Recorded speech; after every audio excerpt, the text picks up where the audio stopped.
या कोवैक्सीन में एक इनएक्टिवेटेड कोरोना का ही फॉर्म है तो कोवैक्सीन नहीं लेना है। मिसअंडरस्टैंडिंग्स मत पालिए। Welcome back to the channel everyone. आज की इस वीडियो का टॉपिक बहुत ही इन्फॉर्मेटिव होने वाला है। मैंने 11 तारीख को 11th ऑफ मई को जाके अपना वैक्सीन का फर्स्ट डोज लिया। वहाँ पे कुछ ऐसे लोग भी आए थे जिन्हें प्रॉपर इन्फॉर्मेशन था ही नहीं कि कौन सी वैक्सीन यहाँ पे मिल रही है या कैसे रजिस्ट्रेशन करना है। तो आज के इस वीडियो में हम बहुत सारे इंफॉर्मेटिव क्वेश्चंस के आंसर्स करने वाले हैं। In the end of this video, today is 16th of मई। मैंने वैक्सीन लेके 5 दिन हो गया और मुझे मेरे बॉडी में क्या चेंजेस फील हुए या मैंने किन किन चीज़ों से सफ़र किया, ये सारी चीज़ें मैं आप लोगों के साथ शेयर करूंगा। तो without wasting much time, let's get started. तो हमारा सबसे पहला टॉपिक है कि वैक्सीनेशन के लिए ऑनलाइन वेबसाइट पे कैसे रजिस्टर करना चाहिए और हमारे वैक्सीनेशन का स्लॉट हमें कैसे बुक करना चाहिए। When I went to the vaccination center, वहाँ पे कुछ लोग ऐसे थे कि डायरेक्टली आए थे जिन्हें पता ही नहीं कि वैक्सीनेशन के लिए एक वेबसाइट है जहाँ पे रजिस्ट्रेशन करना पड़ता है और मेनली आपका अपॉइंटमेंट बुक करने के लिए एक स्लॉट बुक करना पड़ता है। सबसे पहले आपको गूगल पे cowin.gov.in नाम से जो गवर्नमेंट की ऑफिशियल वेबसाइट है वो ओपन कर लेनी है। उसके बाद आपको register and sign in yourself button पर क्लिक करके अपना मोबाइल नंबर 10 डिजिट का एंटर कर देना है। OTP के लिए गेट OTP बटन पर क्लिक कर देना है। जैसे ही आपके मोबाइल पे OTP आ जाएगा वो आपको यहाँ पे एंटर करके वेरीफाई एंड प्रोसीड पे क्लिक कर देना है। तो जैसे ही आप लॉगिन करते हैं आपको ऐड मेंबर वाला एक बटन दिखेगा। उसको क्लिक करने के बाद आपको एक रजिस्ट्रेशन फॉर्म मिलेगा जिसमें फ़ोटो ID प्रूफ के तौर पे आपको Aadhaar card, driving licence, PAN card, passport, voter ID जैसे बहुत सारे ऑप्शंस मिल जाते हैं। तो जैसे ही आप आधार कार्ड सिलेक्ट करते हैं आपको आधार नंबर, आपका नाम, gender and year of birth add कर देना है।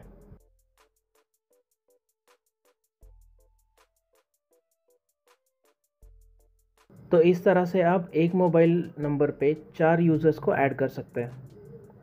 तो जैसे ही आप यूज़र्स ऐड कर लेते हैं आपको एक शेड्यूल का बटन दिखेगा। तो शेड्यूल बटन दबाने के बाद आप सिंगल यूज़र का भी शेड्यूल कर सकते हैं या मल्टीपल यूज़र्स का भी शेड्यूल कर सकते हैं।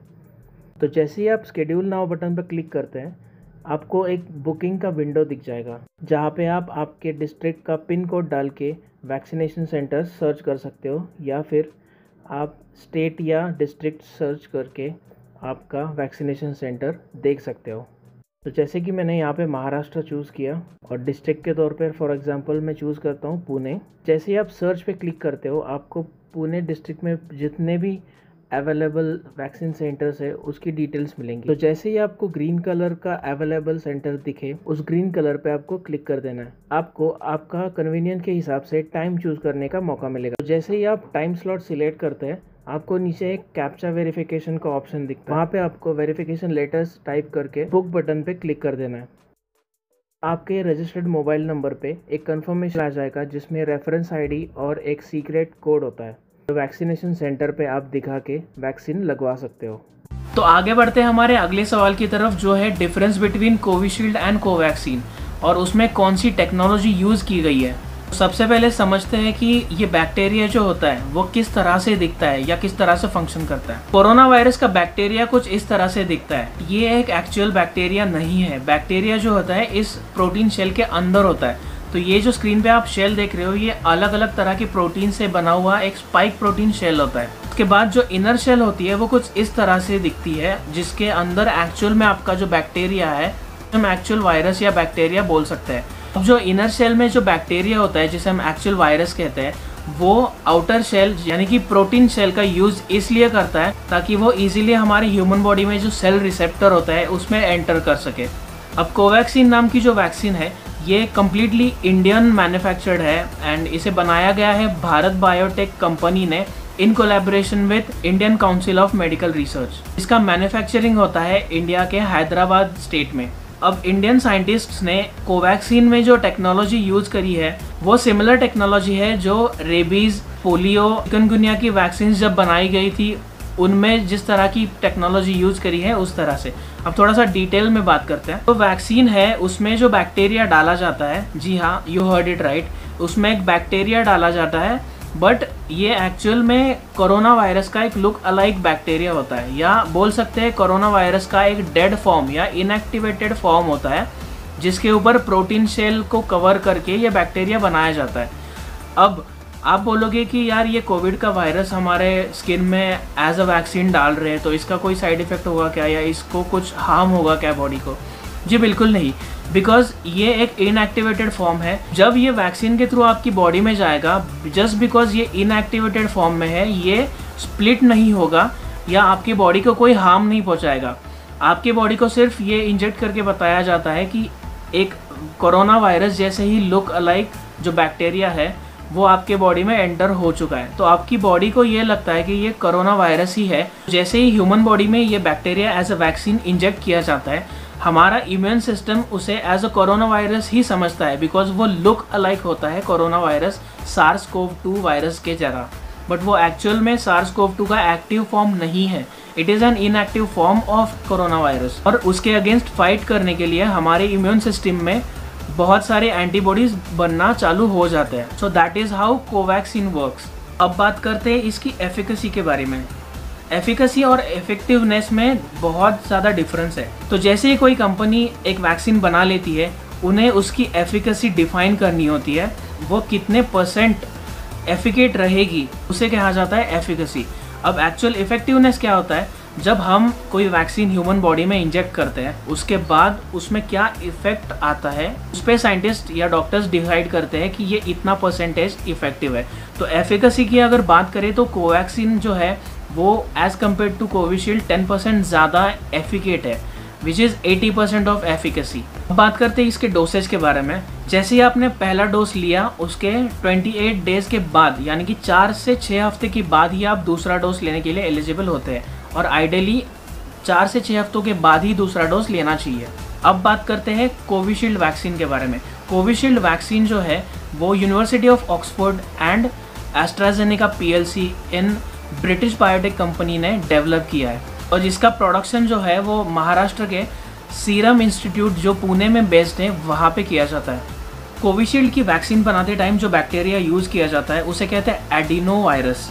एडिनो वायरस वो होता है जो चिंपांजीज में एक नॉर्मल फ्लू या कोल्ड की तरह पाया जाता है। उस बैक्टीरिया को प्रोटीन शेल के साथ कंबाइन करके एक लुक अलाइक कोरोना वायरस की तरह बनाया जाता है, जो ह्यूमन बॉडी में जब इंजेक्ट होता है तब तक है कि कोरोना वायरस का ही इन्फेक्शन है, और उसके साथ हमारी बॉडी जो है वो एंटीबॉडीज़ क्रिएट करना स्टार्ट कर देती है उस प्रोटीन पार्टिकल के साथ बाइंड करके उसे ख़त्म करने के लिए। ये एक एक्टिवेटेड फॉर्म भी नहीं है और ना ही एक इनएक्टिवेटेड फॉर्म है, तो ये एडिनो वायरस में से ही एक वीक वर्जन ऑफ बैक्टीरिया होता है। अब बात करते हैं इसकी एफिकेसी के बारे में। As compare to Covaxin, Covishield जो है वो 70.4% एफिकेट है, बट कहा जाता है उसका सेकेंड डोज लेने के बाद ये 80 to 90% इफेक्टिव हो सकती है। तो अब बात करते हैं इसके डोज के बारे में। यूजुअली कोविशील्ड का जो डोज है वो आइदर 40 डेज़ या 45 डेज़ के बाद, यानी कि 6 से 8 हफ्ते के बाद रेकमेंड किया जाता है। उस वैक्सीन को आपकी बॉडी में अफेक्ट करने के लिए जितना ज़्यादा टाइम दिया जाएगा उतना बेटर रहेगा फॉर रिजल्ट्स। अब आगे बढ़ते हैं नेक्स्ट क्वेश्चन की तरफ, जो है कि which one two choose, Covishield और कोवैक्सीन। देखो, बहुत सारे लोगों में ना ये कन्फ्यूजन रहता है कि अगर हमारे पास ऑप्शन है ऑनलाइन पोर्टल पे इधर कोवैक्सीन और कोविशील्ड चूज़ करने का, तो हम कौन सी चूज़ करें। टेक्नोलॉजी जो यूज़ की गई है दोनों वैक्सीन्स बनाने के लिए वो थोड़ी सी डिफरेंट है, बट एंड रिज़ल्ट जो है वो जो ऑब्जेक्टिव है वो सेम है। तो आपको ये नहीं सोचना चाहिए कि मैंने कोवैक्सीन नहीं लेना है या कोविशील्ड नहीं लेना, या कोवैक्सीन में एक इनएक्टिवेटेड कोरोना का ही फॉर्म है तो कोवैक्सीन नहीं लेना है। मिसअंडरस्टैंडिंग्स मत पालिए। जो वैक्सीन जहाँ भी जब भी अवेलेबल है ले लीजिए। बस एक चीज़ का ध्यान रखना है, अगर आपने कोवैक्सीन पहले लिया है तो सेकेंड डोज भी कोवैक्सीन का ही लेना है, कोविशील्ड का नहीं लेना। Same thing goes with Covishield. जो मिल रही है जब मिल रही है ले लीजिए। क्या है ना कि स्टॉक ज़्यादा आ जाएगा तब वैक्सीन का स्लॉट बुक करने के लिए इतनी मारामारी नहीं होगी। अब आगे बढ़ते हैं अगले सवाल की तरफ। एक प्रेग्नेंट वुमन या एक नर्सिंग मदर वैक्सीन ले सकती है क्या? देखो, फैक्ट्स ये कहते हैं कि यूरोप में 35,000 plus pregnant womens and nursing mothers पे वैक्सीन ट्राई कर चुके हैं, एंड टच वुड उनमें कोई भी ऐसी सिम्टम्स या ऐसे कुछ डिसीज़ या फिर एलर्जीज़ ऐसा कुछ सामने नहीं आया है। बट ये यूरोप का डेटा हुआ।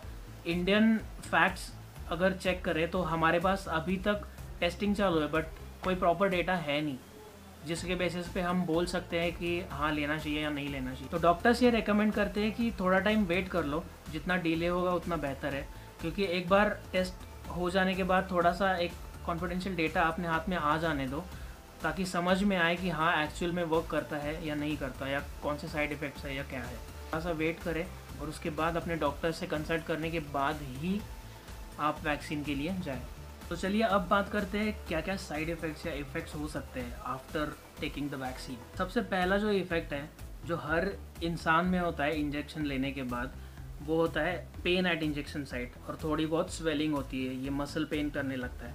That's it, and that is just for 2 to 3 days maximum, मैं बता रहा हूँ अपने एक्सपीरियंस से। सेकेंड चीज़ जो है वो हो सकता है फीवर आना, उसके बाद आपको फटीग महसूस होने लगता है, बॉडी पेन हो सकता है, हेड एक हो सकता है, वॉमिटिंग सी हो सकती है, आपकी एसिडिटी बढ़ सकती है, मसल पेन हो सकता है, जॉइंट पेन हो सकता है बॉडी में। तो ये कुछ कॉमन सिम्टम्स है, ठीक है, जो वैक्सीन लेने के बाद हर इंसान को फील होगा। बट ज़रूरी नहीं कि हर एक इंसान को ये सभी चीज़ें होंगी, कुछ को सिर्फ, जैसे मेरा एग्जांपल ले लो, मुझे वैक्सीनेशन मैंने 11th को लिया था, ठीक है, उस पूरे दिन मुझे कुछ भी नहीं हुआ, सिर्फ मेरा जहाँ पे निडल इंजेक्ट की थी मेरा आर्म थोड़ा सा पेन करने लगा था, थोड़ी बहुत स्वेलिंग हो रही थी, ठीक है। नेक्स्ट डे मुझे हल्का हल्का बॉडी पेन लगा और मेरी बॉडी थोड़ी सी डिजी लगने लगी, मतलब आपको सुस्ती आने लगती है, आप मतलब बेड पे बस लेट भी जाओ तो भी नींद लगने लगती है। तो ये सब कॉमन चीज़ें हैं। तो मुझे डिजीनेस हुआ, मुझे नेक्स्ट डे बॉडी पेन हुआ, फिर थोड़ा बहुत ऐसे टेम्परेचर है ऐसा लगा मुझे, तो मैंने एक पैरासीटामोल ले ली, 2 घंटे की नींद ले ली और मैं ठीक हो गया। मेरा टेम्परेचर नहीं था, ना मुझमें बॉडी पेन था, ना कुछ था। तो ये जो नीडल इंजेक्ट होती है इसका इफेक्ट जो होता है वो 2 से 3 दिन, मैक्सिमम 4 days रहता है। 3 दिन के बाद आप completely ready and back to normal हो जाते हो, that's for sure. So that's it for today's video. This video is a complete package for you guys to watch and understand what is going on. Share this video along with your friends and देखो अगर कोई misunderstanding से चीज़ समझ के अगर वही चीज़ forward करेगा तो वो चीज़ स्प्रेड होते होते एक गलत मैसेज स्प्रेड होगा, राइट। ये अजम्पशंस जो होते हैं ना, ये कहीं ना कहीं फुल स्टॉप लगाने की ज़रूरत है। So thank you so much for watching this video. Video थोड़ा लंबा बन गया, sorry for that. Share this video along with your friends, family members, और जिन जिन तक पहुंचा सकते हो पहुंचाओ। एक हेल्दी इन्फॉर्मेशन स्प्रेड करना बहुत ज़्यादा ज़रूरी है। वीडियो कैसा लगा कमेंट करके बताना, comment section is yours. Subscribe का बटन दबा देना, बेल नोटिफिकेशन भी दबा देना, ताकि आपको पता चले कि अगली कोई वीडियो मेरी डल चुकी है तो आपको उसका नोटिफिकेशन भी आ जाएगा। You guys take care and I will see you guys in the next video. Peace out.